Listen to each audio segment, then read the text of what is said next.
this is something I've cultivated for a long time and avoided things that make me unhappy and figured out what those things are and been very rigid about eliminating them from my life. And one of the big ones is eliminating interactions with people that are negative. That is gigantic. And because I've realized that I'm not really as independent as I used to like to think I was.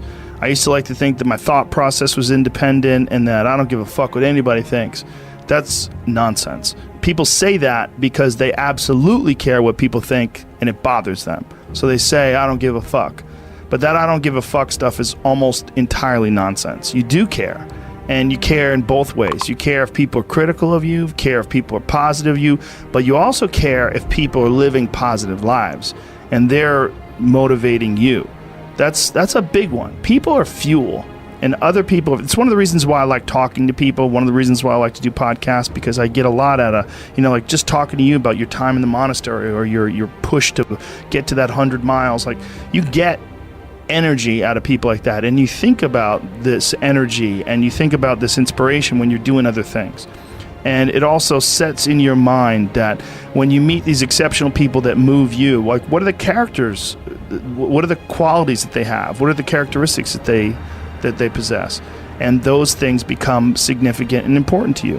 Whereas if you live around a bunch of people that are complaining and bitching about everything, and they see the negative in everything, and they're always whining, those people are the opposite of that. They're the opposite of inspiration, and they're mud.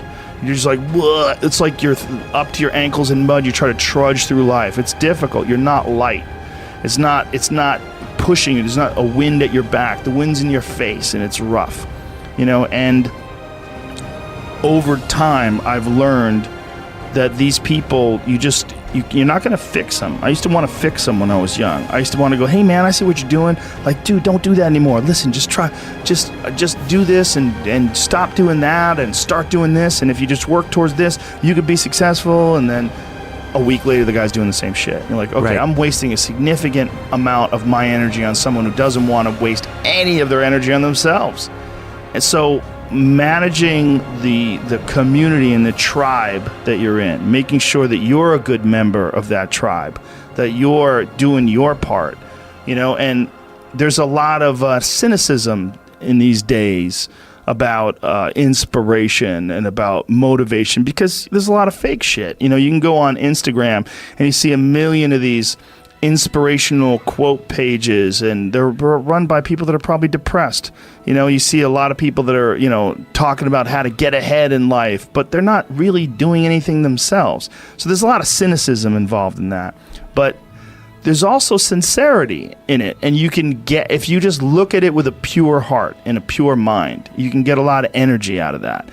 And when you're around happy, inspirational people that are successful, it makes you feel better and you get inspired. And if you act on that inspiration, your life will be more fulfilled. And it's not just inspirational in terms of financial success, but in terms of doing difficult things, whether it's running 100 miles, it doesn't pay you a goddamn thing other than the wealth of the knowledge that you can push yourself to such an extreme. Or anything else, whether it's someone who becomes really good at playing chess or someone who's really good at martial arts or whatever it is. There's a great feeling in these overcoming these difficult things, because life is never this just constant state of I'm at a 9 all day, and when I'm with my wife I hit 10. Yay! And I stay like that. That's not real. What's real is like you saying that you went to this monastery and felt all this angst about meditating and being alone and not having your phone and not having the input, but then when it comes out of it, then you have this reward. So you push through this, and you had these uncomfortable feelings, and you came out of those uncomfortable feelings with this newfound appreciation for time and this respect for your own existence in your own space and carving out 3 hours for yourself a day. That's where it all comes from. It all comes from life lessons, and the lessons are learned through struggle. And I think that there's a lot of people out there that think somehow or another you're going to get to some place where you're living in silk sheets and you're getting your toes done while someone's dropping grapes into your mouth. I don't want that. I've never wanted that. That guy's not going to be happy. He's going to be bored. An hour into the grapes, you're going to get those fucking grapes away from me. Stop painting my toes. What am I doing in this bed? I got to do something. I'm not stimulated. The human organism, the animal that we are, needs constant stimulation because it evolved trying to find food and escape enemies, and find shelter, escape nature, escape the elements, try to survive. And this is the great joy that you have in taking care of your children, that you can protect your children from the elements and the enemies and feed them. And it's also the great sadness that you see in losers. When I see a loser, I see some guy who's 43 years old, lives in his parents' basement, and he fucking hates the world. I'm like, that was a baby. Man, this is a baby that somebody just gave shitty nutrients to, whether it's nutrients in the forms of food or in the form of thoughts and ideas and examples. And this kid developed these horrible, self-defeating patterns of behavior that have led them to this point where they're this middle-aged person with no future and no idea of how to get out of this rut, and probably never will escape it, and might just wind up sucking on a gun. You know, I mean, this is the world that we live in today. And I think part of that world is because we have been fed this line of horse shit that you're supposed to seek comfort.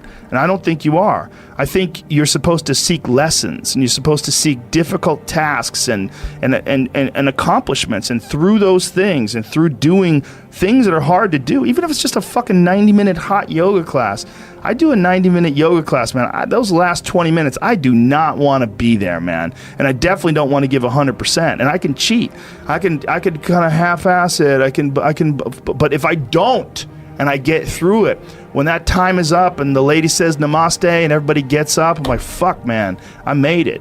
You know, I lost 15 pounds. My fucking yoga mat is drenched to the point where I could literally wring it out and fill a jug up with water.